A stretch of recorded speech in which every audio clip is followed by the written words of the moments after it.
ஒசூர்ந்து வரோம்ப்பா. நாங்க இன்னைக்கு கூட 3 நாள் ஆகுதுப்பா.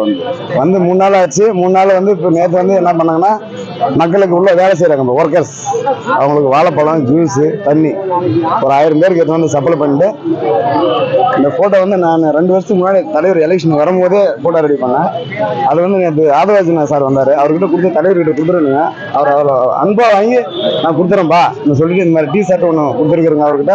அதே மாதிரி போட்டோ அரவணைச்சு எடுத்துன்னு போயிட்டா தலைவர்கிட்ட கொடுக்குறேங்க. எந்த அளவுக்கு எந்த அளவுக்குனாக்க எப்படி சொல்றது, இல்லை நம்ம குடும்பத்துல நம்ம ஒரு 5 பேர் இருக்கிறாங்க, நம்ம பசங்க அந்த மாதிரி தான் அவர் எல்லாம் மக்கள். ஆனா நான் விஜயபுரிங்க, ஈரோடு மாவட்டத்தில் வந்து நம்மளுடைய தளபதி விஜய் அவர்கள் வர்றது நான் வந்து வரவேற்கிறேங்க. காரணம் என்ன கேட்டீங்கன்னா, அப்படியே மகிழ்ச்சியா திருவிழா மாதிரி இருக்குதுங்க.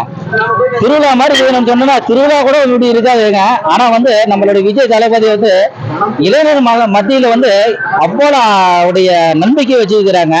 அந்த நம்பிக்கை நாங்களும் வச்சிருக்கிறோம். ஏன்னு கேட்டீங்கன்னா வந்து தளபதி பார்க்கணுன்றது மட்டும் கிடையாதுங்க, தளபதிக்கு கொள்கைன்னு ஒண்ணு இருக்குது அப்படின்னு சொல்லி கொள்கை இல்லைன்னு சொல்லி நிறைய பேர் சொல்றாங்க. ஆனா அந்த கொள்கை கண்டிப்பா வரும், வராமலாம் இருக்காது. அது சொல்ல நேரத்துல சொல்லுவாரு கண்டிப்பா. ஃபர்ஸ்ட் வந்து இவரு சீமானுக்கு போட்டாங்க, ஆனா அதே இளைஞர்கள் இதுக்கு மேல வந்து விஜய்க்கு தான் போடுவாங்க. காரணம் என்ன கேட்டீங்கன்னா, தாவேகா தான் ஜெயிக்கும்.